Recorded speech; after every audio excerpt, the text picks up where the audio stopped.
স্রোতে না থাকলে তাদেরকে তারেক জিয়া কোনোদিন মূল্যায়ন করবে না। বিগত দিনে আপনারা দেখেছেন শেখ হাসিনা সরকার কিভাবে লুটপাট করে তাদের দেশ থেকে পলাইছে। এই জন্য আমরা কঠোর পদক্ষেপে আছি, কঠোর অবস্থানে আছি।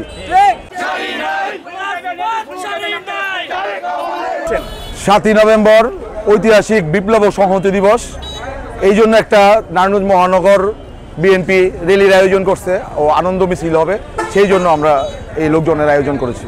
তাদের উদ্দেশ্যে বলার কিছুই নেই, তারা সময় মতো নিশ্চুপ হয়ে যাবে, কারণ তারা মূল স্রোতে নাই। মূল স্রোতে না থাকলে তাদেরকে তারেক জিয়া কোনোদিন মূল্যায়ন করবে না, এটাই বাস্তব এবং এটা আপনারা দেখতে পারবেন। ভবিষ্যৎ কার্যক্রমগুলি সবার চোখে আসবে ইনশাল্লাহ। সবাইকে আমরা আমাদের দল থেকে কেউ যাতে চাঁদাবাজি না করে, ভূমিদস্যুতা না করে, দখলবাজি না করে, আমরা এগুলির দিকে সজাগ। এগুলি যাতে কেউ না করতে পারে, আমরা এদিকে জনগণকে শান্তি দিতে চাই। শান্তির কোনো বিকল্প নাই। বিগত দিনে আপনারা দেখেছেন শেখ হাসিনা সরকার কিভাবে লুটপাট করে তাদের দেশ থেকে পলাইছে। আমরা চাই না যাতে আমাদের বিএনপির এই সিচুয়েশন হয়, এই জন্য আমরা কঠোর পদক্ষেপে আছি, কঠোর অবস্থানে আছি।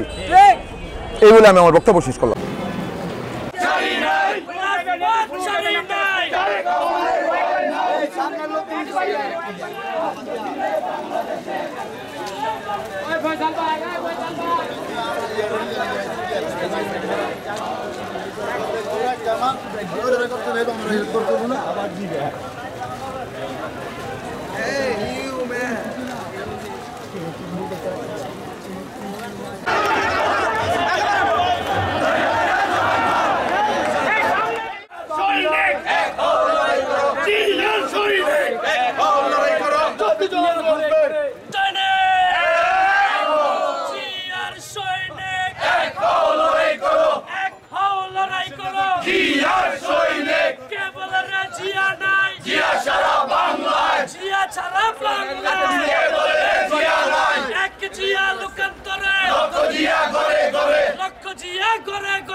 আপনি কি ড্রাইভিং শেখা নিয়ে চিন্তিত? পরিবার পরিজন ও প্রিয়জন নিয়ে সময় কাটাতে দূরে কোথাও যেতে চাচ্ছেন? তবে গাড়ি ভাড়া নিয়ে দুশ্চিন্তা করছেন? আপনাদের কোম্পানির আসন্ন প্রোগ্রামে বা নিজের বাড়ির বিয়েতে ইভেন্ট ম্যানেজমেন্ট নিয়েও বিপাকে পড়েছেন?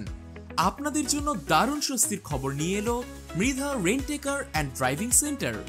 এখানে অতি যত্ন সহকারে সুদক্ষ ট্রেনার দ্বারা অটো ও ম্যানুয়াল গিয়ারে ড্রাইভিং শেখানো হয়। মেয়েদের ড্রাইভিং শেখানোর জন্য রয়েছে দারুণ সুব্যবস্থা। পাশাপাশি পরিবার পরিজন কিংবা কর্পোরেট ট্যুরে বা যে কোনো ইভেন্টে আমাদের থেকে অতি সুলভ মূল্যে পাচ্ছেন কার রেন্ট এবং ইভেন্ট ম্যানেজমেন্টের সুব্যবস্থা। আমাদের ঠিকানা বক্তাবলী খাজা মার্কেট মেইন রোড, ফকির মার্কেট, মুজিবুর কমিউনিটি সেন্টার সংলগ্ন। আমাদের সাথে যোগাযোগ করতে কল করুন স্ক্রিনে দেওয়া নম্বরে।